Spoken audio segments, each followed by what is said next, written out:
When you talk about Shiva, there is no parentage, there is no place of birth. It's very common to refer to Shiva as Yaksha Swarupa. Yakshas means always those kind of beings which are not human. So, all the enlightened people who've been… How many did you meet? Like, I've heard about many. Like, say Krishna or Muhammad or Ram or Christ, Buddha, all the enlightened people who've been on this planet, there is some sort of mention of their birth or death. But when it comes to Shiva, like you say, and I've read that he was self-created, and I often ask you this question, that did he like disappear into thin air, and apparently something like that happened. He couldn't even have biological children with any of the women he was married to. Also, he… At least you can't blame him for the population. Sadhguru, I'm coming to something very important. There is a theory… I thought population was very important too. There is a theory that Shiva is alien. My favorite director, Christopher Nolan, made this film, Interstellar, which is one of my favorite films, where they are constantly referring to certain beings as they. They are communicating, they are talking to us, they are doing this, but they never really clarified who they were. Like, were they aliens, were they gods, who they were? And Sadhguru, like this, I think I felt it in, like when any creative idea comes to me, it has absolutely no intellectual grounds where I can go back and track it down. It's literally like a mail dropped in my head. It seems like it's from an outside space. This is not a confession. I know it's a confession, but Sadhguru, is it that we are being operated by an external, like sort of outside beings? Is it that? Well, people who have no faith in human intelligence are looking up that intelligence will come from somewhere else.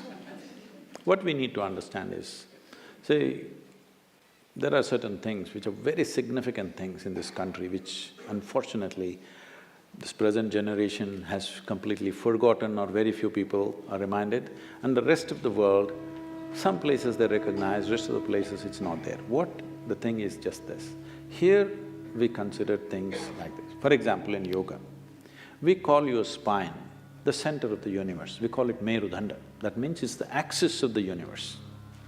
What is a universe? Please understand this. Today scientists are admitting it is an endless universe. Forever we've been saying it's an ever-expanding universe. So we said your spine is the axis of the universe. That sounds ridiculous. Even without putting any load, most people's backs are hurting badly. They can't even walk or run or do anything. If this becomes the axis of the universe, what will happen? Why we are saying this is, see, you know there is a universe or you think there is a universe only by your experience, isn't it so? If you did not experience, if you could not see this, if you could not see like this and feel like this, you wouldn't know there is a universe. Only because of your experience there is a universe. And the center where your experience is being transmitted is through your spine. If we cut a few wires in your spine, you will have no experience even of the body, forget about the universe. So because your ability to experience the universe is rooted and centered in your spine, we are calling your spine as the axis of the universe. Suppose this hall, see now we know the boundaries of this hall.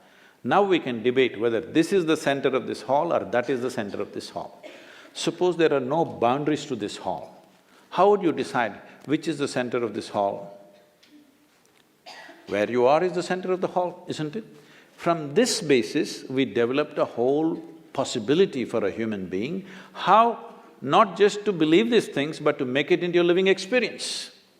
It is from this the word yoga came, that the inclusiveness happens not because I tell you, oh, I love you, you love me and all this stuff.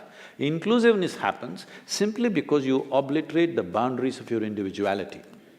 Not because I love you, you love me, I hug you, you hug me, so because we are inclusive, no. All that will last for some time. Tomorrow if they do something that you don't like, it'll be finished. But you obliterate the boundaries of your individual nature, including your body, that you know how to sit here without being identified with the boundaries of who you are. Your physical structure, your mental structure, your emotional structure has a boundary.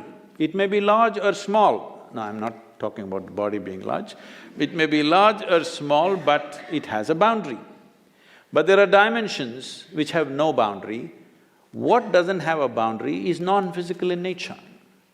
So our focus has always been on that dimension, which is non-physical. That is why Shiva became the most important thing, because Shiva means that which is not, that which is non-physical. Now is he the yogi that we're talking about? Is he a human being? Did he come from somewhere else? See, there are things, as you said, there is no parentage. When you talk about Shiva, there is no parentage, there is no place of birth, nobody saw him as a young boy to grow up. All the time when we saw him, he was about the same age.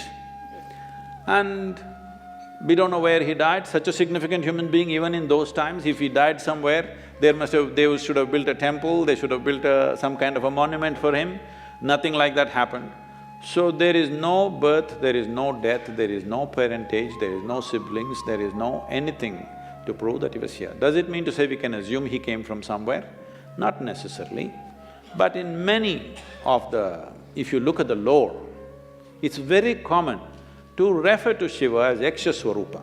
This means, Yakshas means always those kind of beings which are not human, but who supposed to have existed in the natural environment in this planet, in the forests and other things. Whatever we were referring to, some kind of beings or creatures or whatever you want to call them, who are not human in nature. So many times in the lore, you will see any number of songs and other things talking about Shiva as a Yaksha Swarupa. So there are many things which point, but there is no specific proof that he came from elsewhere.